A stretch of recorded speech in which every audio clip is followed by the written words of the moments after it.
Hills Like White Elephants by Ernest Hemingway.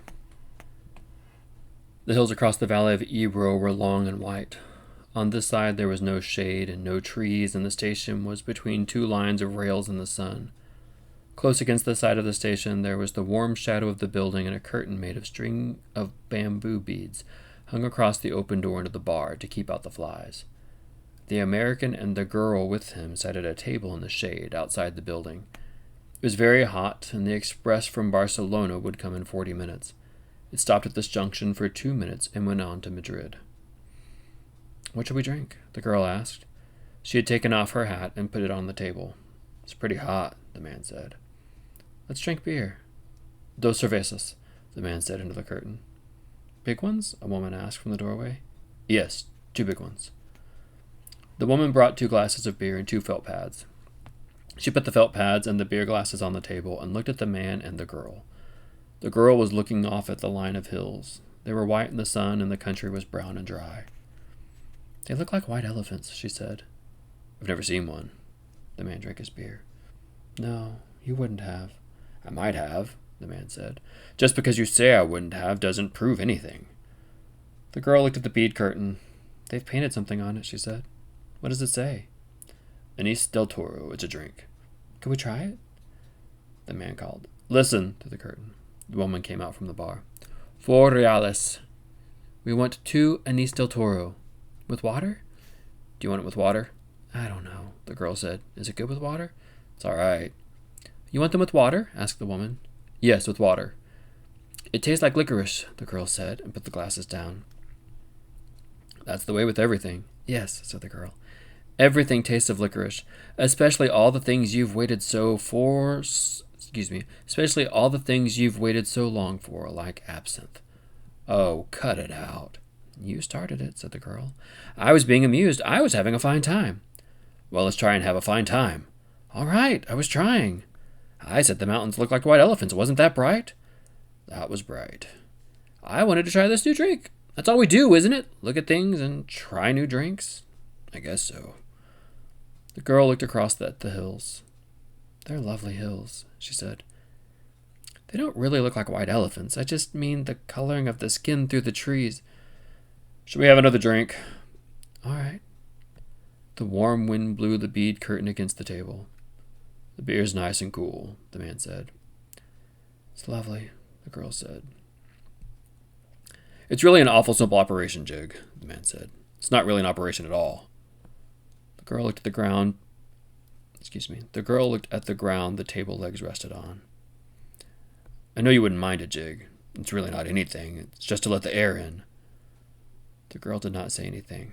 "I'll go with you, and I'll stay with you all the time. They just let the air in, and then it's all perfectly natural." "Then what do you do afterwards?" "We'll be fine afterwards, just like we were before." "What makes you think so?" "That's the only thing that bothers us. It's the only thing that's made us unhappy."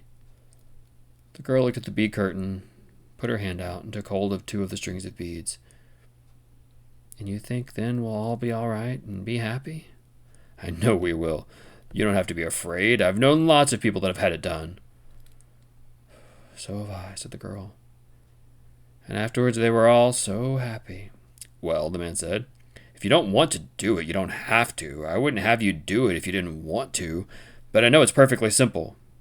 "And you really want to?" "I think it's the best thing to do, but I don't want you to do it if that's not really what you want to do." "And if I do it, you'll be happy and things will be like they were, and you'll love me?" "I love you now. You know I love you." "I know. But if I do it, then it will be nice again if I say things are like white elephants and you'll like it?" "I'll love it. I love it now, but I just can't think about it. You know how I get when I worry." "If I do it, you won't ever worry?" "I won't worry about that because it's perfectly simple." "Then I'll do it. Because I don't care about me." "What do you mean?" "I don't care about me." "Well, I care about you." "Oh, yes. But I don't care about me. And I'll do it, and then everything will be fine." "I don't want you to do it if you feel that way." The girl stood up and walked to the end of the station. Across, on the other side, were fields of grain and trees along the banks of the Ebro. Far away, beyond the river, were mountains.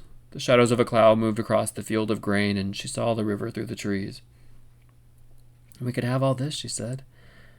We can have everything, and every day we make it more impossible. What did you say? I said we can have everything. We can have everything. No, we can't. We can have the whole world. No, we can't. We can go everywhere. No, we can't. It isn't ours anymore. It's ours. No, it isn't. And once they take it away, you never get it back. But they haven't taken it away. We'll wait and see. Come on back into the shade, he said. You mustn't feel that way. I don't feel any way, the girl said. I just know things. I don't want you to do anything that you don't want to do. Nor that isn't good for me, she said. I know. Could we have another beer? All right. But you've got to realize. I realize, the girl said. Can't we maybe stop talking? They sat down at the table, and the girl looked across at the hills on the very dry side of the valley, and the man looked at her and at the table. You've got to realize, he said, that I don't want you to do it if you don't want to do it. I'm perfectly willing to go through with it if it means anything to you. Doesn't it mean anything to you? We could get along. Of course it does. But I don't want anybody but you. I don't want anyone else. And I know it's perfectly simple. Yes, you know it's perfectly simple. It's all right for you to say that, but I do know it. Would you do something for me now? I would do anything for you. Would you please, please, please, please, please, please, please, please stop talking? He did not say anything, but looked at the bags against the wall of the station. There were labels on them from all of the hotels where they had spent nights. But I don't want you to, he said. I don't care anything about it. I'll scream, the girl said. The woman came out through the curtains with the 2 glasses of beer and put them down on the damp felt pads. The train comes in 5 minutes, she said. What did she say? Asked the girl. That the train is coming in 5 minutes. The girl smiled brightly at the woman to thank her. Better take the bags over to the other side of the station, the man said. She smiled at him. All right. Then come back and we'll finish the beer.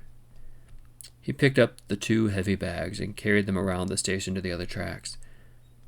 He looked up the tracks but could not see the train. Coming back, he walked through the bar room where people waiting for the train were drinking. He had drank his anise at the bar and looked at the people. They were all waiting reasonably for the train. He went out through the bead curtain. She was sitting at the table and smiled at him. Do you feel better? He asked. I feel fine, she said. There's nothing wrong with me. I feel fine.